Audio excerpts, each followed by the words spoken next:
Good evening बच्चों।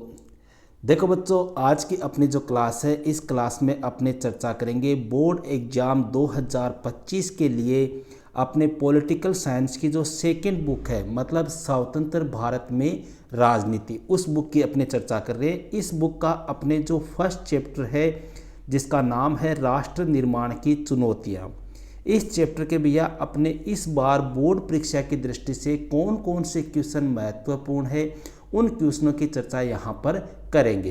Clear है। अब देखो यहाँ पर ब्लूप्रिंट के अकॉर्डिंग भैया इस चैप्टर से अपने इस बार दो क्वेश्चन आएंगे, जिनमें एक क्वेश्चन तो आएगा आपके एबेसेड टाइप का 1 नंबर का, और एक क्वेश्चन आएगा आपके बड़ा 4 नंबर का। क्लियर है। तो यहाँ पर भैया मैं आपको टोटल 15 क्वेश्चन उपलब्ध करा रहा हूँ, जिनमें से 3-4 क्वेश्चन बड़े हैं, बाकी सारे छोटे क्वेश्चन है। ये मान के चलो कि बड़ा क्वेश्चन हो सकता है छोटा क्वेश्चन इधर उधर हो जाए, लेकिन बड़ा क्वेश्चन जो मैं आपको 4 क्वेश्चन बता रहा हूँ इन क्वेश्चनों से बाहर नहीं जाएगा। क्लियर है। अब देखो आज अपना टाइम टेबल आ गया है, और टाइम टेबल आते ही कई बच्चों के कमेंट आ रहे हैं कि सर अब हम क्या करें। देखो थोड़ा सा इसके ऊपर चर्चा कर लेते हैं, क्योंकि कई बच्चे प्राइवेट पढ़ रहे हैं तो उनके सामने ये समस्या आ रही है। कई ऐसे भी जिन्होंने अभी तक तैयारी नहीं की, तो देखो थोड़ी सी अपनी चर्चा कर ले भैया। एग्ज़ाम की अगर बात करें तो 6 मार्च से आपकी एग्ज़ाम है। क्लियर है। और मेरे ख्याल से आपके पास मोटे मोटे अभी भी कम से कम 45 से 50 दिन का समय आपके पास में है। 45 दिन मान लो अपने, ठीक है। 45 दिन का समय अभी भी आपके पास में है। और मैं दावे के साथ में कहता हूँ कि जो बच्चा ब्लूप्रिंट के अकॉर्डिंग, मतलब ब्लूप्रिंट को ध्यान में रखते हुए ईमानदारी के साथ में अगर तैयारी करेगा, तो वह बच्चा अभी भी 85 प्लस की स्कोरिंग कर सकता है। ये मैं दावे के साथ में कह सकता हूँ। बस ज़रूरत आपको ये है कि अब आप ओनली सिस्टमेटिक ढंग से ब्लूप्रिंट के अकॉर्डिंग जो मेन चीज़ें हैं उनको पढ़ो। ये नहीं कि अब आप पासबुक ले आए वो ले आए, नहीं। आपके पास में जो नोट्स है उन नोट्सों को पढ़ो जो मोस्ट क्वेश्चन में उपलब्ध करा रहा हूँ। और अगर आप कुछ भी नहीं कर सकते तो एक काम कर लो, जो मोस्ट क्वेश्चन में आपको चैप्टर वाइज उपलब्ध करा रहा हूँ वो मोस्ट क्वेश्चन प्लस जो 2 प्री बोर्ड तो मैं ले चुका हूँ और 1 प्री बोर्ड पेपर आपको और दूंगा, टोटल 3 प्री बोर्ड पेपर। अगर आप इनको भी भैया अच्छी तरह से तैयार कर लेते हो तो आप आराम से 85 की स्कोरिंग कर जाओगे। क्लियर है। और जिन बच्चों के पास में मेरे नोट्स है वो बच्चे बार बार उन नोट्सों को रिवाइज करें, और जो मोस्ट क्वेश्चन मैं बता रहा हूँ उनको पढ़े। उनके अलावा आपको कुछ भी देखने की आवश्यकता नहीं है। अब स्टार्ट करते हैं भैया अपने। देखो यहाँ पर काफ़ी अच्छे क्वेश्चन मैंने कलेक्ट किए हैं आपकी बोर्ड एग्जाम को ध्यान में रखते हुए, पुराने पेपरों को ध्यान में रखते हुए। पहला क्वेश्चन है भैया, द्विराष्ट्र सिद्धांत किसने दिया था। इजी सा क्वेश्चन है भैया।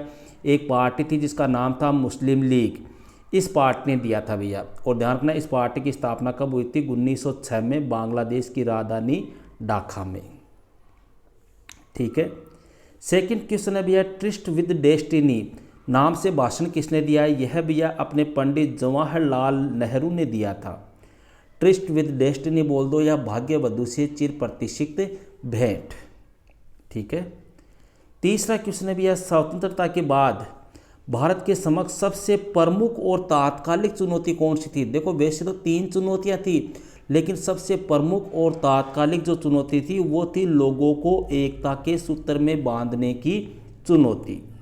ठीक है। नेक्स्ट क्वेश्चन आ रहा है भैया, जिंदानामा पुस्तक के लेखक कौन थे। जिंदानामा, देखो जिंदानामा पुस्तक है, एक है भैया आपके नक्शे फरियादी और एक है दस्ते सबा। ये तीनों पुस्तकें जो है वो फैज अहमद फैज के द्वारा लिखी गई है। फैज अहमद फैज। ठीक है। ये 3 इनकी कविताएं हैं, ध्यान रखना आपको। नेक्स्ट क्वेश्चन ये भी काफ़ी अच्छा है भैया, नागमणि नामक साहित्यिक पत्रिका का संपादन किसने किया। भैया इस पत्रिका का संपादन अपने पंजाबी भाषा की एक प्रसिद्ध कवयित्री थी जिसका नाम था अमृता प्रीतम। पहले भी ये क्वेश्चन 1-2 बार आया हुआ है, ध्यान रखना है, इसके द्वारा किया गया था। नेक्स्ट क्वेश्चन है अपने क्वेश्चन नंबर 6। ये भी काफ़ी अच्छा क्वेश्चन है, बहुत बार एग्जाम में आता है। फ्रंटियर गांधी बोल दो या सीमांत गांधी के नाम से किनको जानते हैं। तो भैया फ्रंटियर गांधी या सीमांत गांधी के नाम से जाना है खान अब्दुल गफ्फार खां, इनको जानते हैं भैया, ध्यान रखना। ये पश्चिमोत्तर भारत के प्रमुख नेता थे। इन्होंने द्विराष्ट्र सिद्धांत का विरोध भी किया था। ठीक है, नेक्स्ट क्वेश्चन है भैया क्वेश्चन नंबर 7। अब देखो कई बच्चों के इस क्वेश्चन को सॉल्व करने से पहले एक छोटा सा कमेंट जो कई बार बच्चों का आ रहा है कि सर आप हमें बोर्ड पे क्लास लो। देखो भैया बोर्ड पे क्लास अब नहीं हो पा रही है, इसलिए नहीं हो पा रही क्योंकि 10 बजे से लेके अपने 4 बजे तक तो स्कूल में रहते हैं, फिर घर पे आते हैं लगभग 5 बज जाती है, अंधेरा सा हो जाता है। ठीक है, फिर थोड़ी बहुत थकान भी होती है। अब थोड़ा बहुत टाइम मिलता है तो अब आपको मैं कैसे जैसे करके जो बच्चे मेरे से जुड़े हुए हैं जिनको काफ़ी उम्मीद है उनके लिए मैं कोशिश कर रहा हूँ कि ज़्यादा भी नहीं तो आपको पॉलिटिकल हिस्ट्री और जियोग्राफी के मोस्ट क्वेश्चन आपको क्लियर करवा दूँ। ठीक है, तो आपने देखो बोर्ड से, डिजिटल बोर्ड से किसी से कोई मतलब नहीं है, अपने को क्या चाहिए, मेन मोस्ट क्वेश्चन चाहिए बस। और आपको मेरा टारगेट यही है सिर्फ और सिर्फ मोस्ट क्वेश्चन उपलब्ध करवाना। ओके, तो देखो नेक्स्ट क्वेश्चन है भैया स्वतंत्रता के समय भारत में कितने रजवाड़े थे। तो रजवाड़ों की बात करें भैया वो कितने थे, 565। अगला क्वेश्चन है स्वतंत्र भारत के प्रथम उप प्रधानमंत्री पूछ ले या गृह मंत्री पूछ ले वो कौन थे। तो वो थे भैया अपने सरदार वल्लभ भाई पटेल। सरदार वल्लभ भाई पटेल जिनका जन्म 1875 में अपने नडियाद गुजरात में हुआ था।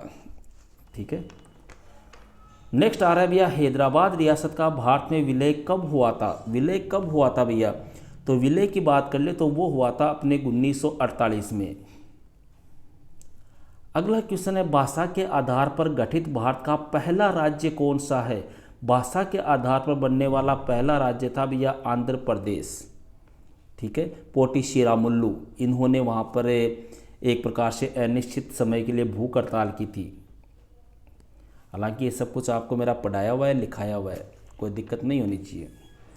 नेक्स्ट क्वेश्चन है भैया राज्य पुनर्गठन अधिनियम कब पारित हुआ। देखो यहाँ पर थोड़ा सा आपको ध्यान देना है। अगर पूछ ले कि राज्य पुनर्गठन अधिनियम कब बना तो पूछ ले तो 1953 में। इसका गठन तो हुआ था भैया 1953 में और पारित हुआ था ये 1956 में। दोनों चीज़ें अलग अलग है, ध्यान रखना। क्वेश्चन को आपको पढ़ना है अच्छी तरह से। अब आ रहे हैं भैया बड़े क्वेश्चन। देखो सबसे पहला क्वेश्चन बड़े क्वेश्चनों में जो 4 अंक का सबसे मेन है आपके इस बुक का, वो है स्वतंत्र भारत के समक्ष राष्ट्र निर्माण की कौन कौन सी चुनौतियां आई, उल्लेख कीजिए। मतलब भारत का जब आज़ाद हो गया, स्वतंत्र हो गया तो कौन कौन सी चुनौतियां आई। तो भैया 3 चुनौतियां मेरी आपको लिखाई हुई है। ये 3-4 क्वेश्चन आपको बता रहा हूँ, इनको 100% आप रट लेना, इनसे बाहर क्वेश्चन नहीं जाएगा। तो देखो पहली जो चुनौती थी वो तो थी लोगों को एकता के सूत्र में बांधने की चुनौती, इसका वर्णन कर देना 5-7 लाइन का।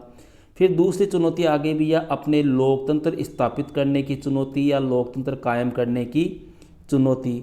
और तीसरी चुनौती थी भैया देश का किस प्रकार का विकास करने की, आर्थिक विकास करने की चुनौती। ये 3 चुनौतियां हैं। इन तीनों चुनौतियों का आपको डिटेल से अच्छी तरह से वर्णन करना है, कम से कम 1.5 से 2 पेज में। ओके, नेक्स्ट क्वेश्चन भैया इसी चैप्टर का काफ़ी अच्छा क्वेश्चन, देशी रियासतों के विलय में या एकीकरण में सरदार पटेल के योगदान का उल्लेख कीजिए। इसमें भैया आपको वल्लभ भाई पटेल जो है उन्होंने किस प्रकार से देशी रियासतें, मुख्य रूप से हैदराबाद है, आपके जूनागढ़ है, ठीक है, मणिपुर वगैरह है, इनका विलय इन्होंने किस प्रकार से किया था, कौन कौन सी नीतियाँ अपनाई थी, वो आपको इसमें लिखना है। 14वां क्वेश्चन भैया बड़ा अच्छा क्वेश्चन है, हैदराबाद रियासत का भारत में विलय किस प्रकार हुआ। हैदराबाद रियासत भैया मेरे नोट्स में अच्छी तरह से आपको लगभग 1 पेज में लिखाया हुआ है कि वहाँ का राजा जो था वो निज़ाम था, उस्मान अली उसका नाम था, दुनिया का दौलतमंद शासक था। यहाँ से लेकर आपको पूरा लास्ट तक जहाँ ऑपरेशन पोलो मैंने लिखाया है सितंबर 1948, यहाँ तक आपको पूरा डिटेल से इसका क्या करना है, वर्णन करना है। इस चैप्टर का भैया अंतिम क्वेश्चन, भारत विभाजन के प्रमुख परिणामों का विस्तार से उल्लेख कीजिए। मतलब भारत का जो विभाजन हुआ 14-15 अगस्त की मध्य रात्रि को, उसके कौन कौन से परिणाम आए वो आपको लिख रहे। तो परिणाम मेरे हिसाब से 5-7 आपको लिखाए हुए हैं। जैसे पहला परिणाम तो हो गया आबादी का स्थानांतरण, ठीक है। दूसरा आप कर देना घर बार छोड़ने की मजबूरी, इनका वर्णन करना है 4-4, 5-5 लाइन में। तीसरा आपने कह दें कि महिलाओं और बच्चों के साथ अत्याचार, ठीक है। इसके अलावा हिंसक अलगाव, ठीक है। छोटी से छोटी वस्तु का बंटवारा, इस प्रकार से 5-7 हेडिंग लगा के आपको इनका क्या करना है, डिटेल से वर्णन करना है। तो ये था भैया अपने पॉलिटिकल साइंस की जो सेकंड बुक है, इस सेकंड बुक के ब्लूप्रिंट के अकॉर्डिंग फर्स्ट चैप्टर के मोस्ट क्वेश्चन। ओके भैया, तो मिलते हैं नेक्स्ट वीडियो में नेक्स्ट टॉपिक के साथ। That's all.